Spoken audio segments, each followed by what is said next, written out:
This story isn't really on the internet. Like, we heard references to it and we tried to find the source material for it, but we couldn't. Like, we literally looked, we couldn't find it. It's a story out of Mexico. And so we finally had our Spanish language researcher track down this library in Mexico that had a copy of this story. There was a very unique recording and transcript, and it's being stored like locally at this library in Mexico. And so the way to access this story is you can't just like contact the library. You have to write them a letter to get access to this story. To hear a story? To just read the transcript. To read a transcript. In the story. It's the story without the transcript, not really a good story. You need the transcript, you'll see. So we followed their steps, we contact the library, and we get access to the story, and they're like very weary of what we're gonna do with it, but they're like, okay. So in June of 1976, there's this 23-year-old kid named Rafael Perez, and he's training to be a pilot, and he flies his training missions, if you will. He's a civilian, so he flies his training flights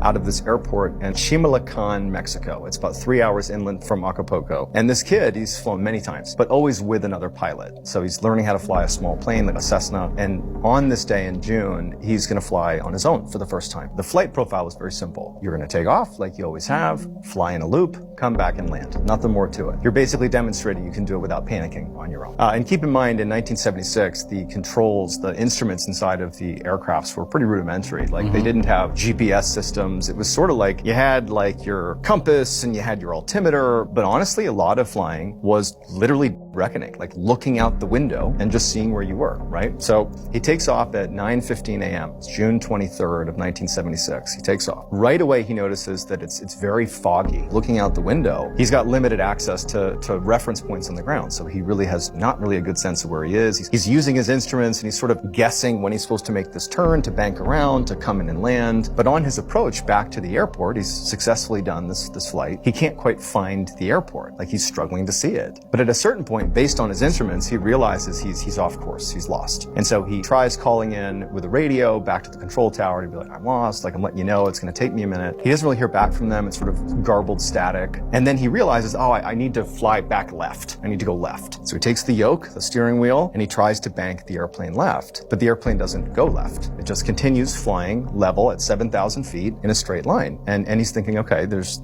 clearly some sort of issue here. It's okay. He's not panicking. He hops on the radio and he says, hey, I'm having some issues. I can't go left. He tried going right. Nothing's affecting the plane. It's flying straight at 7,000 feet. He hops on the radio. He starts talking like, what do I do here? I can't do anything to my plane. And as he's trying to get a hold of anybody who's not getting back in touch with him, but we have his voice being recorded into this radio, the plane actually begins to climb, and he's not pulling back on the yoke. He's not making the plane climb. The plane is climbing on its own. And so it begins to climb, and the way the fog and mist is there was like this big, like huge cloud that he was basically flying into. So he's ascending up to like 8, 9, 10,000 feet. He can't go left, can't go right. He's just going straight up into this cloud. And so he can't see anything. He's like in a void. He's totally panicked now. He can't get a hold of anybody on the radio. About the time he's totally obscured in the clouds, he feels this overwhelming tiredness come over him, and he passes out in the cockpit. He wakes up in the cockpit, has no idea how long he's been asleep for. Could have been a second, could have been days, but he's immediately shocked that, holy cow, I did not crash the plane. I know I just fell asleep in the plane. But a couple things immediately become clear to him. First of all, his plane's still flying. He's still in the air. He's still coasting along. But he's back down to 7,000 feet. He was climbing before, now he's back down to 7,000 feet. He also looks out the window and there's no more mist or fog or anything like that. It's actually just the open ocean underneath him. And immediately he thinks to himself, I took off from this airport that's 3 hours inland from the coast. If I went in a straight line, and he looks at his clock and it says 11:30. He took off at 9:15, 10:15, 11:15. So 2 hours and 15 minutes from the time he took off. I'm doing the math right. It's below 3 hours. What body of water am I over? The amount of time that has transpired that apparently I was asleep for is not enough time for me to arrive over any body of water. That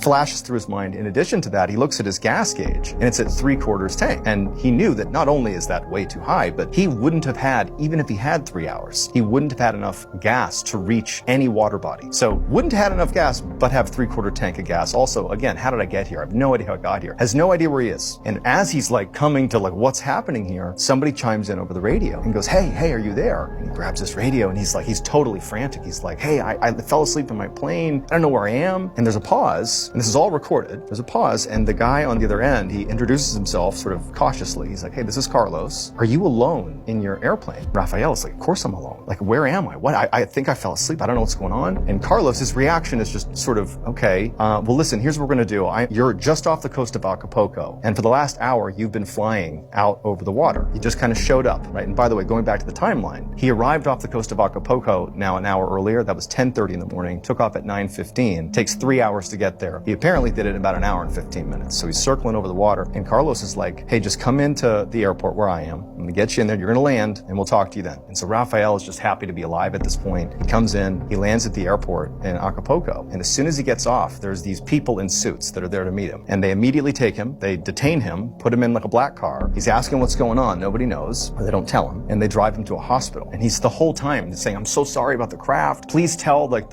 where I flew out of that I'm sorry about the craft. I hope it's not damaged. They bring him to the hospital. They drug test him right away. He's not on drugs. He's sober. And they also have a psychologist come in, and they give him a profile, make sure he's sane, and she determines that he is. And so the whole time, Raphael has no idea what's happening. He doesn't know what they're doing. He doesn't understand any of this. And so finally they say, okay, we're going to tell you what happened. So when you showed up off the coast of Acapulco at about 10:30 in the morning, which no one understands how you got there. It's not possible. You showed up on the radar screen of who you were talking to, Carlos, the air traffic control guy. And he talked to you for an hour while you were out over the water. That whole time you were circling, you were talking to him, and it was recorded. And I'm going to read to you the first thing that Raphael said to Carlos. And you're going to see in a minute why Carlos's first question when Raphael came to was, is there somebody else in the plane? He said in a very deep, almost robotic voice, when Carlos saw this blip on his radar at 10:30, he said, hey, who is this? You're flying over Acapulco's coast. What's going on here? The voice came back and said, the pilot is speaking, but not of his own free will. We are using him as a microphone. Your equipment is too primitive. It is not important who we are or where we come from, only that we are inhabitants of the same universe. For the next 30 to 45 minutes, the voice being projected through Raphael talked about humanity is the only intelligent species in the entire universe that uses warfare and conducts on each other, and you are poised for a nuclear, and you may be if this continues. And then at about 11:30, Raphael wakes up and his voice changed completely. And he's like, oh, what's going on? I think I fell asleep at the wheel. And that's why Carlos is like, wait a minute, I've been talking to you for an hour. And he's like, is somebody else in the craft with you? Right? No one has any idea how Raphael wound up over the coast. They examined his plane. Nothing wrong with his plane. It really was 3/4 tanks of gas. Didn't make sense how it got there. Nobody knows. Raphael has no idea how he got there. And the Mexican government quickly took this story, buried it, and now you can only access it in this obscure library in Mexico.